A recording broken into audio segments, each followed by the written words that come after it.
producers. I'm Shari. Welcome to my 1950s San Francisco home. Come on in and we'll show you why we need you to fix this kitchen. So come on into the kitchen, we'll give you a quick tour. So this house was built in 1952, and as you can see, things are pretty much as they have been since that time. You have this lovely hardware that's never been changed. You're looking at the sum total of the cabinet storage that we have on the top and the bottom. So space is pretty limited. And there's a routine that we have to go through anytime you want to open anything. The drawers are really difficult to get open and closed. We keep the recycling, the garbage can under here, but trying to get things closed requires a little finesse, so to speak. This one is a little bit different technique where it's more of a lift and pull, and then be able to kind of tap it back into place. The cabinet, besides the cabinets, the countertops are pretty old. They're starting to get a little warped around the sink from some water damage. Notice the lack of dishwashing equipment, so when everything dries here, it pretty much takes up half of the counter space that we do have. So another fun feature of this kitchen as we continue along this wall is this is the only outlet for any appliances in the entire kitchen. And although it looks like it's pretty up to snuff, believe me, it's not. So we like to use the indoor grill when we can, but when my husband Brendon tries to cook, if you have the grill on and you try and say, put something in the microwave or use pretty much anything else in the kitchen, it trips the fuse, and then there's a trip downstairs to reset everything and we kind of start over. So he's got a very well planned out routine that we have to go through as far as finishing that, being able to unplug it, and then being able to use the other appliances to finish dinner, which is quite frustrating and challenging to say the least.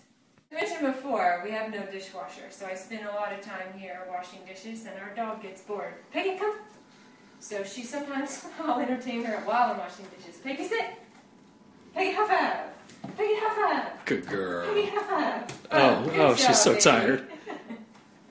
I fixed this kitchen. I am the husband, Brendon, that was spoken of earlier, and I will take you on the rest of the tour of our very expansive 11-foot by 9-foot kitchen.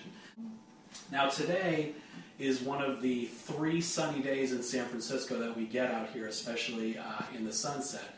So thankfully, we do actually have a skylight, which is a very nice feature, which is great, especially today, since we have one light up here for this entire space. It's a tiny space, but trust me, it gets very dark. This, as you can see, for some reason, the cabinets did not extend, and neither did the countertop. So again, as Shari pointed out, we have no workspace and we have no storage space. We've tried to make up for that by going to, I believe it's called Target, for this beautiful cart, and our microwave that also is a large part of what we cook with because we have no space to do anything with.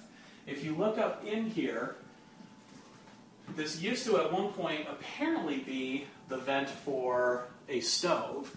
We've put the chain up there because anytime the chain was touched, a cascade of dirt and filth came down into our food, which is not a good idea.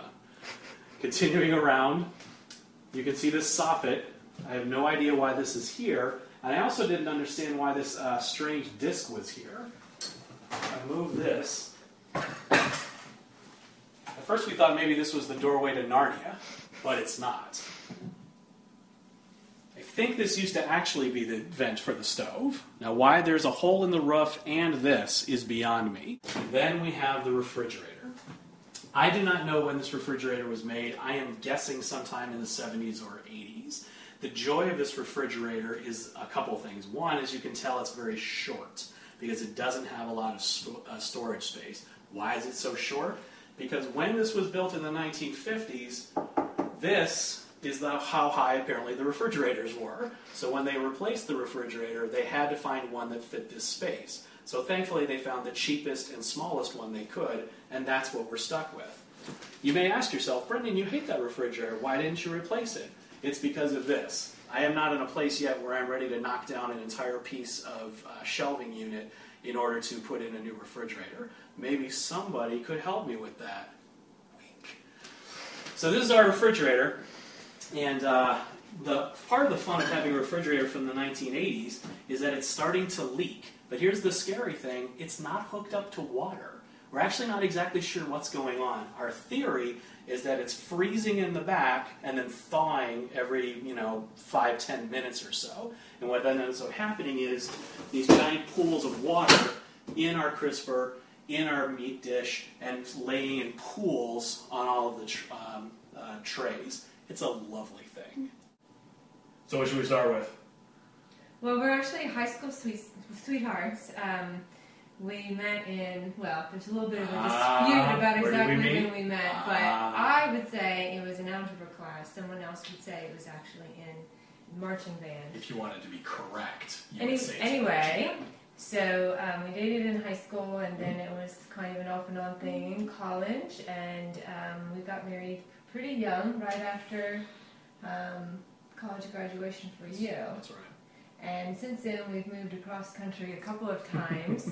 I went to veterinary school in Alabama, and Brendon was accepted into law school out here in San Francisco. So we spent a lot of time sacrificing for each other, I think, to be able to make those dreams come true. We finally bought this house about 2.5 years ago here in San Francisco, which we're very proud of. And we had saved a bunch of money over the years trying to buy a house. And we were very excited to not only be able to make a down payment, but try to reserve a little bit of money for a kitchen remodel. Unfortunately, buying a house that is more than 60 years old, we found after the fact that there were a lot of repairs that needed to be done, including some insect work and repair work that had to be done in order for the house to be livable. So we basically saw our entire kitchen fund sucked away, going to important things, but not fun things. And so, pretty much immediately after we bought the house.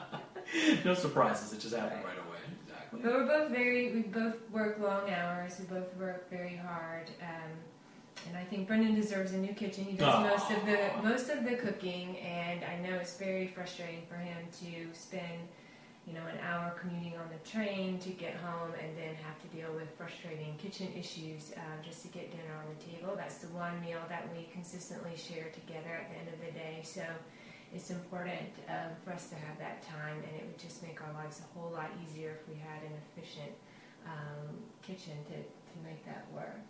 And we've been trying to save more money and hopefully try to realize at some point a new kitchen.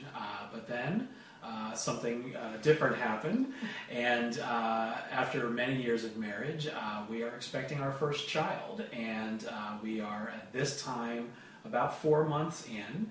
Our due date is March 12th, and so we see a lot of our money that we had saved, again, with the hopes of getting a new kitchen, going elsewhere, going towards, again, very important things, but things that are going to be baby related as opposed to kitchen related.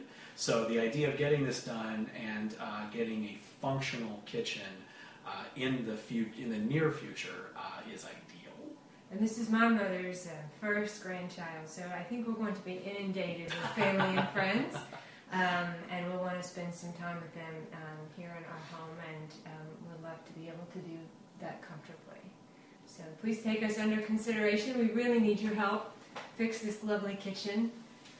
And we look forward to hearing from you soon. Thank you so much. Thanks, guys.